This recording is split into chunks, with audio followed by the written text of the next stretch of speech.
All right, special treat today. We've got Catherine Gzajcek. I got that right? You did.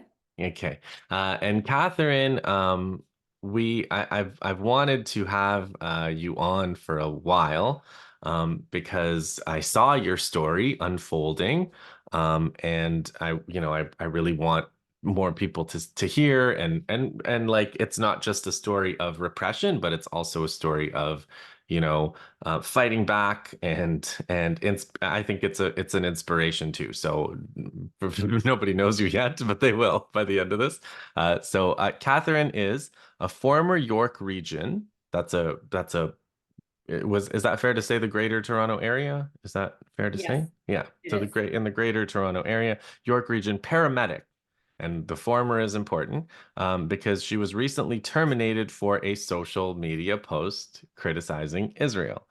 She previously served as the president of her CUPE local for 6 years and continues to hold a member at large position on the CUPE Ontario Executive Board. So, CUPE being the Canadian Union of Public Employees, one of the bigger unions, and that CUPE has a history of, lots of contention within, but CUPE is one of these unions, I'd say, in North America that's been pretty good on Palestine, right? On BDS, and they've had lots of elected officials and lots of members that have been that have shown a lot of solidarity on this issue. So, um, Catherine, welcome. Thank you. Thank you for having me, Justin. Thank you. It's a So, pleasure to be here. yeah, I'm so happy. I'm so happy that we found the time to do this. So I just want people to hear this story because this is happening in a lot of cases. Other friends, mutual friends of ours have had various kinds of punishments in the health sector. There's many groups now organizing to try to defend the health sector and healthcare professionals from attacks by pro-Israel lobby. So you're a paramedic. And the pro-Israel lobby basically worked very hard to get your public employer to fire you for Palestine solidarity. So I'd like you to just kind of tell the story to people so they have this kind of case. Okay. So, I actually worked a frontline ambulance from 2010 to 2018 for York Region. In 2017, I want to say, they sent me for a year of additional training. Folks enter the profession, generally speaking, as primary care paramedics. They sent me for an additional year of training to become an advanced care paramedic. I had just completed that training towards the end of 2018. I was at that time elected to president of my local. It was a large composite local with many bargaining units, folks all working in the public sector and libraries and municipal in the York region area, which is, again, like you said, just north of Toronto. So then I was on a union leave for 6 years because being the president of a large local, it's a full time job. So I actually wasn't working in ambulance from 2018 to just 2025 this year. Um, in Actually, in 2021, we managed to pass a motion. Um, I think asking the federal government for an arms embargo with Israel. So some of that work had already been done previously, even within unions. In 2020, three. So like I've consistently known about what's happening in Palestine, been involved in Palestine solidarity work going back to when I was at university in the early 2000s. So this issue wasn't new to me. I was very vocal as the president of the local in support of obviously Palestinian human rights, and so became a target. As other union leaders have been targeted for this as well. There seems to be a very particular um, importance in quieting and removing union leaders who understand that Palestinian human rights are important. And so, in obviously after October 7th, There's been a lot of organizing, a lot of support. Um, there was actually a smear piece written about me in the National Post last year, related to I work at a union meeting. There was complaints about that. Uh, but anyways, and I also expect that people complained to my employer at that time, but I think because, and again, this is speculation on my part, I don't actually know, but I assume that you would go to complain to the employer before you go to get an article printed in the National Post, right? And so I didn't hear anything from my employer at the time, obviously. The article was printed, I got some nasty, nasty emails like everybody else gets. And then everything kind of continued on. I stopped being the president earlier this year because my bargaining unit actually split out of the broader local. And so that removed me from the president position because I was no longer a member of the local to which I had been elected as president. And suffice it to say that, for some people, the position that we had taken on Palestine played a factor in that separation. And so, anyways, I was no longer the president of the local. I was going back to the workplace. I came back to work starting in early May. I was just being retrained to go back on an ambulance, and the idea was I would go back to being a primary care paramedic, practice for a few months, see how things went, and then move back up, hopefully, to an advanced care paramedic. And so, in the process of that, um, on June 19th, I put up a post on Facebook. So CUPE Ontario, like you said, I'm an elected member on their executive board. They had sponsored a Hands Off Iran rally, which was happening in Toronto. And so they had shared it on their Facebook feed. We're immediately attacked on the Facebook feed. We're getting attacked through the National It's just Post. just terrible for a union to not want World War III to start. Just how dare you get involved in this kind of stuff, you know? Just shut up and work, right? Anyway, I know, just yeah. yeah, shut up and work and don't ask for too many things. No, yeah, for sure. And so, sitting on the executive board, I felt it really important to defend the position that my union had taken, which again is based on motion after motion after motion at conventions over the years. And so I put up a post under my name, under my Facebook, but it was in response to the CUPE Ontario advertising the rally. And I said, in the last 2 years, Israel has bombed Palestine, Yemen, Lebanon, Syria, and now Iran. They've been occupying Palestine for 75 plus years. They're luring starving Palestinian children to their concentration camp food aid depots so they can snipe them dead. They keep murdering workers, media, healthcare, municipal. They just mass murdered 15 first responders, including 7 paramedics. Any union or other organization that doesn't fight this is choosing to stay silent during genocide. Thanks CUPE Ontario and Toronto and New York Region Labour Council for asking members to join these demonstrations to stop the bombing of Iran. You're one of the few who stand in solidarity with workers, right? So Pretty reasonable. No lies detected, as the young people say. I know everybody's like, so you stated the truth and they Mm. fired you for that? Yeah, yeah. So this went up, I'm gonna say around 1 a.m. in the morning on June 19th. I put this Mm. up. June 20th, before the end of the workday, I get called in by my employer for an investigation meeting. That was the Friday. So this is like Friday afternoon. On Monday, I have a flight booked to BC because I have 2 weeks of vacation. So they asked me about the post. I answered their questions. They asked me to wait outside for 20 minutes, bring me back in, and terminate me for cause. The cause being, I guess they didn't The specify it. Facebook post. Is that okay? Like there was like literally like Justin, Yeah. like nothing else. Like, Mhm. they didn't ask me about anything else. I've never once been disciplined, which I brought up to them. I was like, "You've never even given me a counseling letter, let alone discipline me.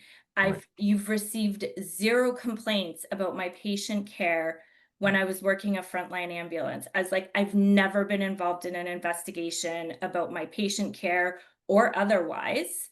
Right. Uh, like, and I think it was also shocking because I had been saying these things for the last 2 Right. years, right? Right.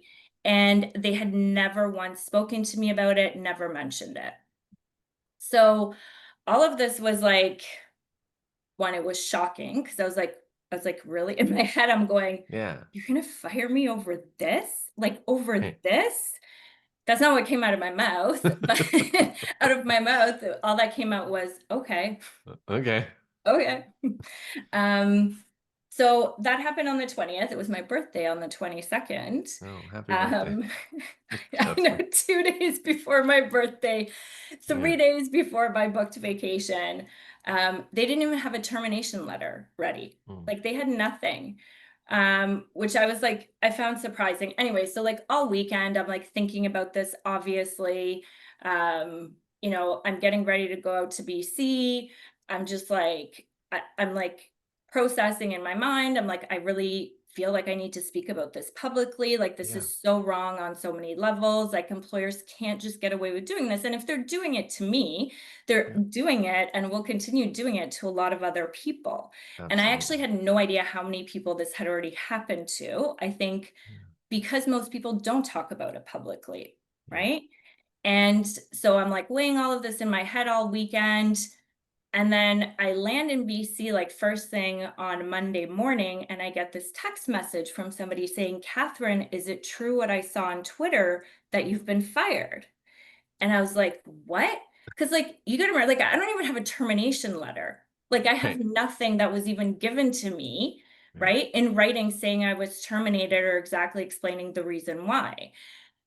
So I start going on Twitter and looking at what's happening on Twitter, and Dahlia Kurtz started Mm. posting things on Saturday morning, basically saying, like, this Kafea wearing paramedic put up this Facebook post. Mhm. If you have concerns about her providing you with care, you should contact York Region paramedics. And I'm Oh, going, but okay. I was already fired by this point in time. So whoever cast the net cast it wide enough, and she Right. So people got the email, put it on their agenda of things to do, and then got to it like after you had already been fired, basically.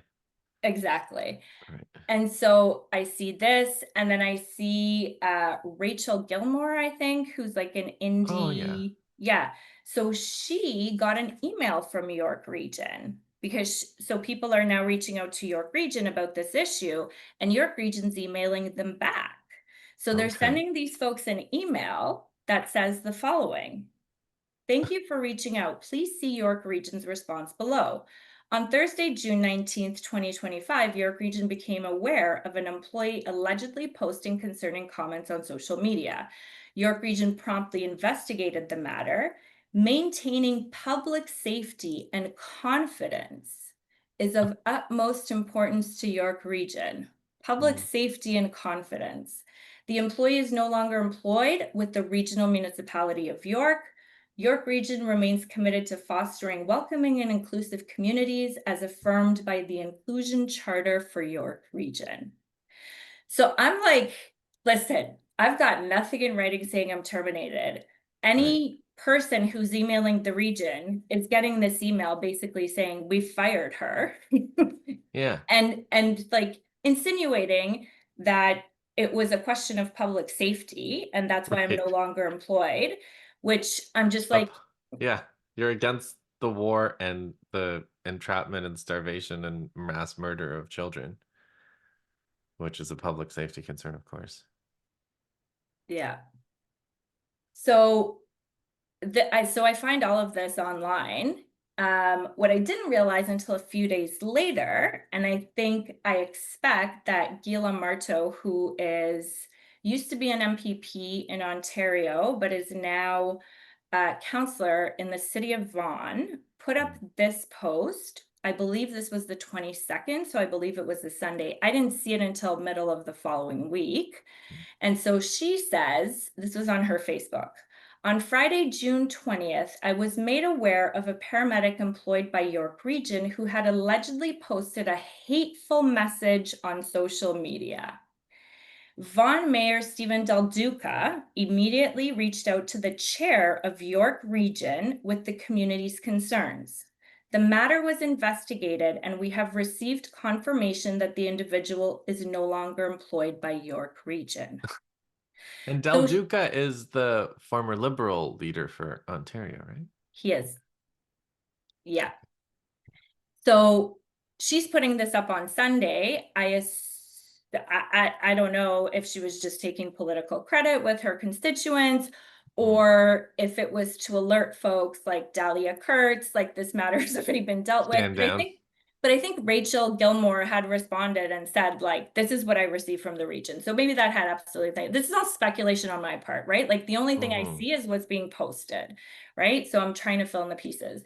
So I see this midweek the next week, and I'm like, oh, now all of this makes sense. So the day I was fired was when my employer was getting phone calls from the Yeah. city of Vaughan, whoever, right? Hmm. Or the York Region chair who was asked by the mayor to go and do whatever, right? To raise this issue.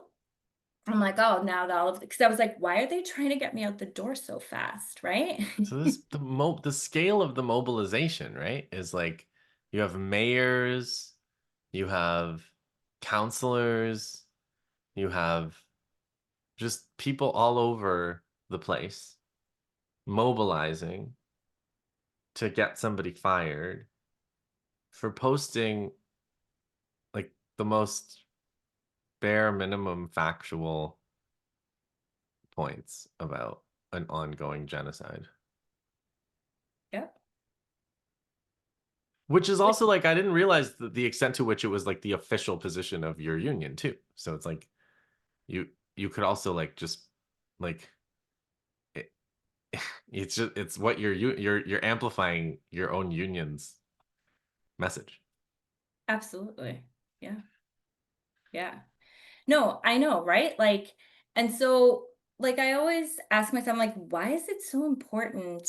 Like, do you know what I mean? I think Yeah. it's a question of setting an example. It's a question of Yeah. scaring people. I actually thought that this was like a really desperate move to Mm. fire somebody for such a like run of the mill, Hmm. honest, Yeah. you can back all of this up, right? Yeah. Like in a moment where public opinion is actually Hmm. shifting completely on this issue, Yeah. right? Like to me, that is almost like an act of desperation, Hmm. right? Like you're so, because like, Justin, like, let's be honest, like these folks don't have arguments, right? No. Like all No. they have is repression. Yeah. And the tide is turning against the state of Israel, Yeah. right? Because of what they're doing. And so they're just going to reach for more repression because they have nothing else to reach for, Yeah. right? Yeah. And I think it's particularly important to them, anybody, because I wasn't even the president of my local, right? That's Like right. at this That's right. point in time. So I don't even like, okay, yeah, I am on the QP Ontario executive board. But yeah, I ask myself, like, is this post, like, how is this post so dangerous to you? Right. Right. Right. But I think it's Yeah. about like I think it's about setting the example, right? Like Yeah. if we can get Catherine, we can get any of you. Anybody. And for Absolutely. this little, Yeah. right? Yeah. So suffice it to say that I didn't really need to tell anybody because the story was out from the other side publicizing it. And so anyway, since that time, we had a step 2 grievance meeting. My union filed a grievance on my behalf. Obviously, it's a violation of the collective Of agreement, course. Yeah. right? The termination, there wasn't cause for it, or at least that's what the union's going to argue. And so we had a grievance meeting with the employer on July 22nd. The employer denied the grievance. My final grievance meeting is on August 20th, so it's coming up next week. Okay. And then from there, unless I'm reinstated, Yeah, right? Like, the grievance is going to go to arbitration to be resolved by an arbitrator, one way or the other, which is a very lengthy process. At this point in time, folks are waiting like a couple of years to get in front of an sure. arbitrator, right? So, um, Yeah, and who knows what they're gonna get up to that until, between 2 years and now. How many more people will die? How much more atrocities will be committed? And yeah. Um, yeah. Yeah, I just, thank you so much for telling the story and also for taking this up this way because I think it's so important, like you said, that like the precedent works both ways, right? They're trying to say if they can do it to you, they can do it to anybody, and in response, the response has to be like, well, yeah, so you can't, and there will be, people fighting back, and there will be we'll use whatever tools we have available to fight back on this so that they actually can't do this to people. Yeah, and I think like the equation needs to change for employers, right? Because I don't Hmm. think they have concerns that people will say anything because most people don't have the support of a union, Yeah. right? They're by themselves. They just want to find the next job. The last Yeah. thing they want to do is put their name out into the media even further Yeah. because you might be completely unemployable, right? Yeah. And so most people just quietly move on and try to make the best of it. But unfortunately, that means there's no counterbalance to any employer who's Hmm. getting complaints, right? Yeah. And if I don't do something about these complaints, potentially I'm now going to be smeared, right? Yeah. Because I have Yeah. this employee that I'm not getting rid of, right? Yeah. And on the other side of it, I'm just going to have to pay somebody out, right? And Yeah. that's an easy Yeah. calculation because every employer has that factored into their Yeah. budget, right? Especially these public sector employers who are so vicious when it comes to unions. Uh, I don't think people understand that about unions. Like, it's actually it's always a more brutal strike or struggle when it's a public sector uh strike or struggle with the employer than it is with the private sector. um Yeah, and I think like there's something particular to the fact that you are a public sector employer and you mhm. should be placed under a level of scrutiny because you Yeah, deliver a public service, exactly. right? Hmm. And to like fire people Yeah, because somebody politically disagrees with exactly. what they have said, right? Because once you get over the fact that there's nothing objectively to show that I pose any threat whatsoever to Right. anybody, right? Yeah. Then it becomes an issue of, well, you just politically disagree with this person Hmm. and you want to see them fired, Yeah. right?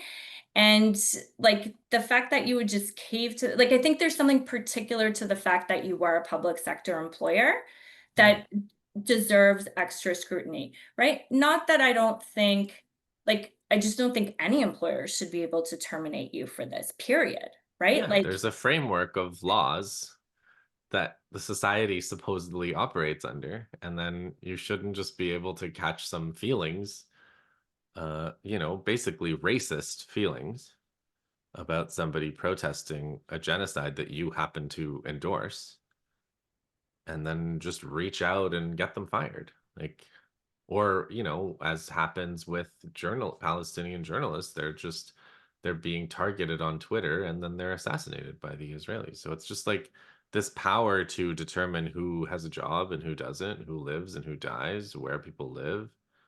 It's it's not it's not what we're taught about how the world is supposed to work in terms of collective agreements and employment law and, human rights law, international law, whatever it is.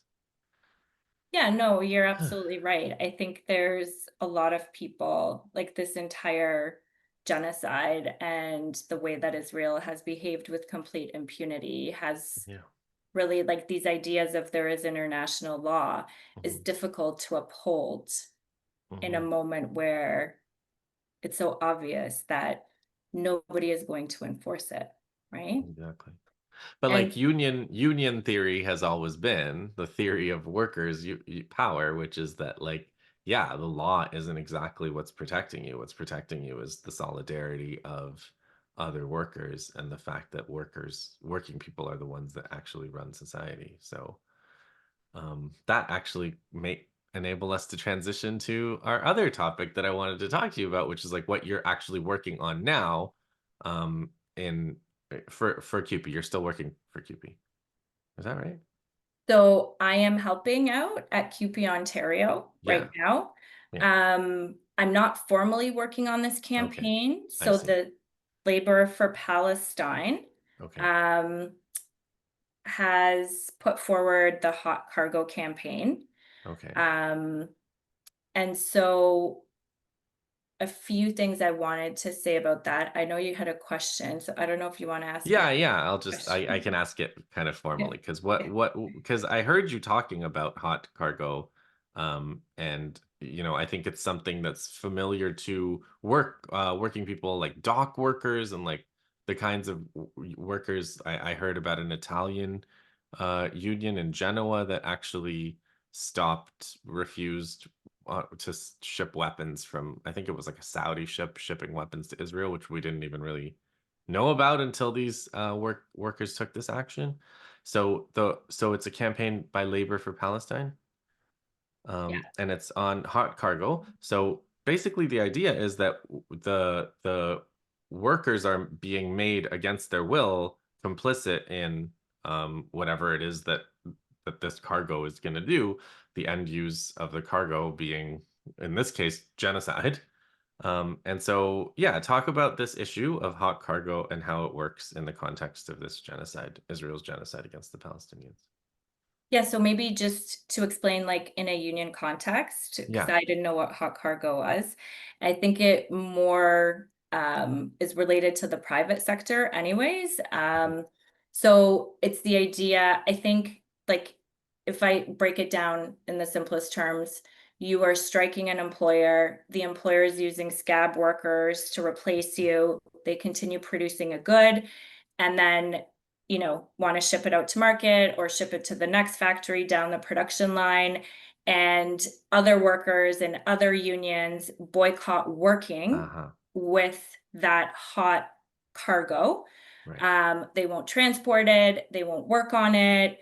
And so that's an act of solidarity and really the Mhm. extension of the strike of a particular group of workers and support.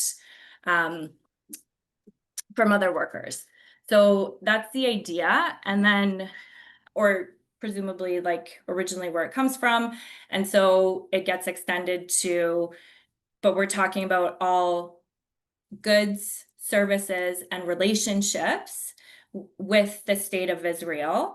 And how can workers refuse to do the work that's tied to all of that, right? And so you're absolutely right. I think there's been dock workers in Greece, Italy, and there was another country, Greece, Italy, and France that have refused to move military cargo destined for Israel, along with, when you see how they organize, super important, right? Like community rallies that are happening at these ports. It's not just them refusing to do the work, but like also organizing the community around that to support all of that.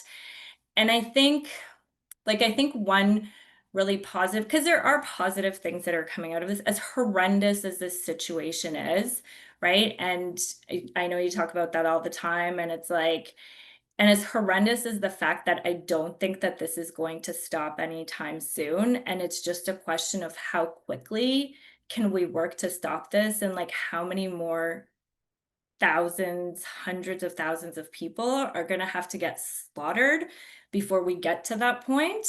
Um, but I think there is a role for workers to play, right? And they are already doing that in other countries. The question becomes, how do we organize workers within Canada to play that role as well, right? And so, um, but like, the positives that are coming out of this is an organization like Labor for Palestine. And I think because a lot of union leaders have been extremely hesitant to stand up against this genocide, right? And for some of them, it's also because they probably, I would assume, represent workers who do work in industries that are tied into um, to business with Israel, right? But anyways, so what's happened is this push to really deal with this issue has come through grassroots member organizing across unions, right? Because they do organize, like, it's interesting because unions are so isolated here too. And I think that's also particular to CUPE. Like, other folks from other unions have told me, like, CUPE is also actually particularly just focused internally on itself as CUPE.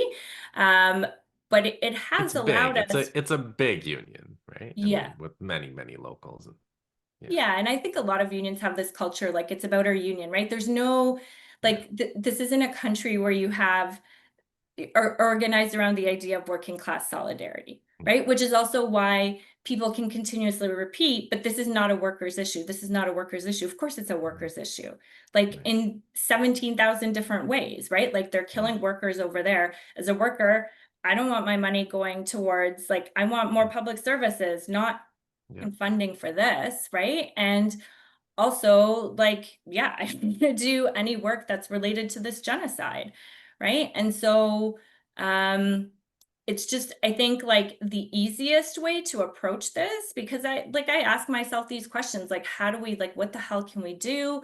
What can I mhm, do given my position? How do I use this termination to push this issue forward? Because I think mhm, that's, like, also really important. This is about silencing people. And I'm like, no, like, we need to turn this around and figure out how to use these things to our advantage when they do these things to us, right?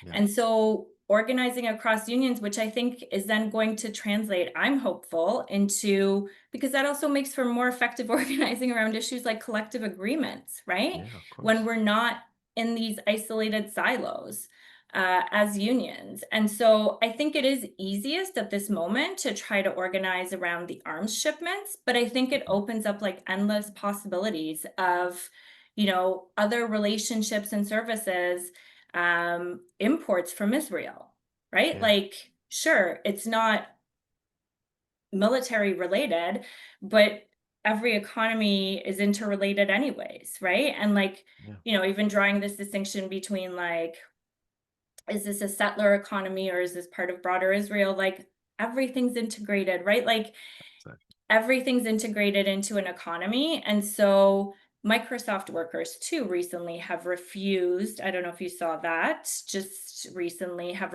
I didn't see it. refused to work on a Microsoft project. I think they have, like, some cloud where they're storing every All the single calls. I phone did see what they're calls. doing. I didn't see that there was a protest from the workers. That's great. Yeah. Yeah, So there's apparently workers that have refused to work on that project, right? And, like, yeah, so I think it is promising. I think we need to continue doing that work because I think we have a ton of work to do. I mhm, also think, like, you can extend this to, because, like, you're a public sector worker, you really don't have much to do with any trade that happens with Israel, right. any products, goods, or services, right? But you have a pension plan that is likely Yeah, investing in Israel in one way or another, or in companies that are supplying the Israeli military or mhm, otherwise tied in with the Israeli economy, right? And so, even organizing to have your pension plan divest from that. Um, is like another extension, I think, of this campaign. I think it can be, like, super broad, right? But I think yeah, we want to get to a point where Israel yeah, has no choice because they become so isolated, right? yeah, And, like, at some point in time, it does have an effect when you have to factor in, as somebody who's running a business, like, if I take this contract or if I do this Exactly. work, right? Like I'm just going to have problems on my hands. It doesn't make sense to do that, right? And I think there's real possibility here. I think it can go a number of different ways that this can roll out, right? That this Mhm. can go in a number of different directions, but I think we need things to go like in every direction, right? Yeah, wherever you are, whatever you have. I mean, and if you yeah, if you have, especially if you're in a union like CUPE where there are committees working on this, you know, more people participating in that is important. And if you are in a position to join Labor for Palestine or anything you can do, um, yeah, the more, I totally agree with that. And it's also like yeah, like union solidarity is like there's a North American unions have this business unionism kind of perspective for people who, this is like real insider talk that's like boring to union people, but like the business unionism idea is just like the union exists to get a better deal for the workers. It's a kind of a business in itself. It's like, it gives workers the service of a higher wage and better benefits. But like that's not how unions came into being. That's not what unions were for.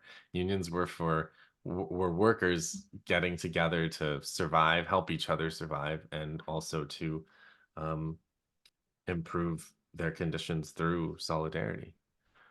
Yeah, and I think given the attack that's happening, that is to some extent being rebuilt, right? Out Yeah. of sheer necessity of like, yeah, I want to build a union movement where whether you're in a union or not, there's going to be an Yeah. entire network of support for you if Hmm. you do decide to not work with Israeli goods and you lose your job for that, let's say, right? Yeah. That because like and again, right? Like I think I've had such an incredible level of support because I have been doing organizing Hmm. for over a decade inside a union, right? And Yeah. I don't think that's a benefit that's extended to everybody, Yeah. unfortunately, but it should be, right? And Hmm. this issue, I think, necessitates that. And if we are going to continue having people say, I'm just going to speak my mind anyways Yeah. because it's the right thing to do in this moment, or I'm going to refuse to do this work because I don't want to be complicit in genocide, then we also need to do the organizing to support people. And Yeah. after I was terminated and people started contacting me, like there's an entire network of people that are supporting folks who are terminated, right? And we need to keep building that. We need to Yeah. keep building on that and to give people the confidence.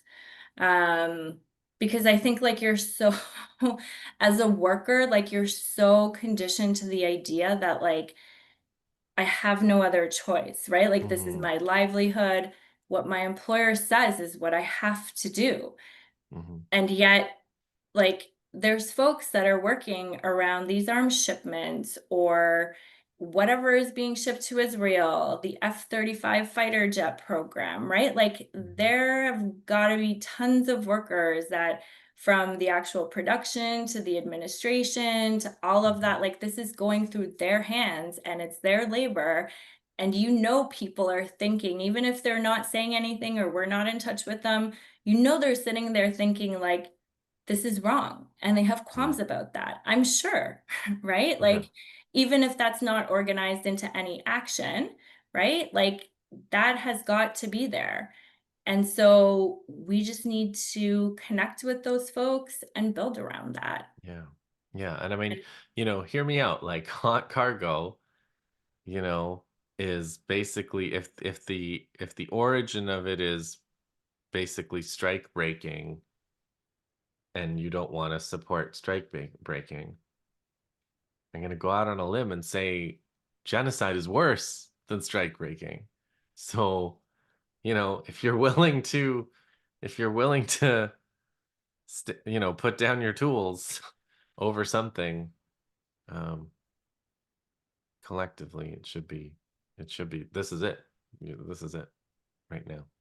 Yeah, and I mean, I also think about, like, maybe just one other thing that I've been thinking about that we haven't touched on yet is, and somebody said this to me and, like, dawned on me, and I was like, "Oh my god, like, this is actually" but it's obvious, right? Like, the situation that's been created in Israel where, like, media workers, doctors, paramedics, they're just being assassinated for the Mm, work that they do, right? mhm. And I don't think people quite understand that not only are you here being asked to give up your freedom of expression, which is Yeah. what's happened, because now, in order Mm, somehow for me to be employed as a public sector worker in Ontario, I need to take a particular position on Israel's policies. yeah. I don't need to, I'm not held to taking a position on Canadian in No. policy, but No. somehow I need to take the right position on Israel.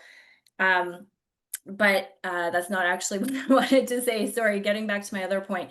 Right. So there's been this situation created where, like, somebody said this and it's right. So every other conflict, Mhm. journalists, healthcare workers, you're fair game.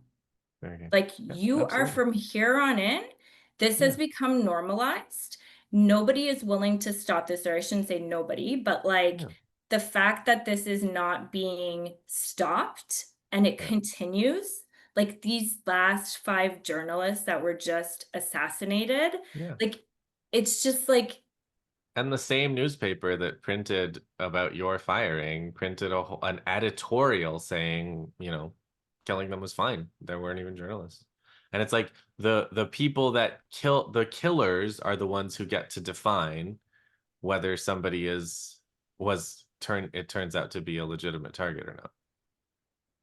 yeah. So, And I think there's longer term repercussions of that people yeah. don't even realize or think about. And I just think, like, even from that perspective, like, we are being asked to give up so much for Yeah. this conflict that, like, what the Yeah. hell are we getting out of this? Yeah. Nothing. Like, what are we getting out of this? Yeah. Right? Like, it's Yeah. just a horror show, but you can't even point to anything that we're getting out of this. No, yeah. And I mean there's nothing you could get out of it that would make it worth it. But like the Yes. fact the fact is that it's actually making your life worse as well as committing, these crimes Yeah. elsewhere. Well, Catherine, thank you. Should we wrap up there? I mean, I don't know whether we'll come back after the 20th. I have to say, I don't think there's going to be a huge reversal on the 20th. You never know. Gotta But have hope. hope, yeah, hope springs eternal. But yeah, so I will be in touch with you after the 20th, and but like if there's some other issue, some other organizing issue, or something else from the workers' kind of perspective on how to fight this genocide, I'd love to have you back on. Thank you. In the meantime, we just keep organizing. Yeah, I always end my videos when it's just me. I always end them by saying "hang in there." So I guess I can tell the audience to hang in there. They'll know. They'll get the reference. Thanks, Okay. Catherine. Hang in there.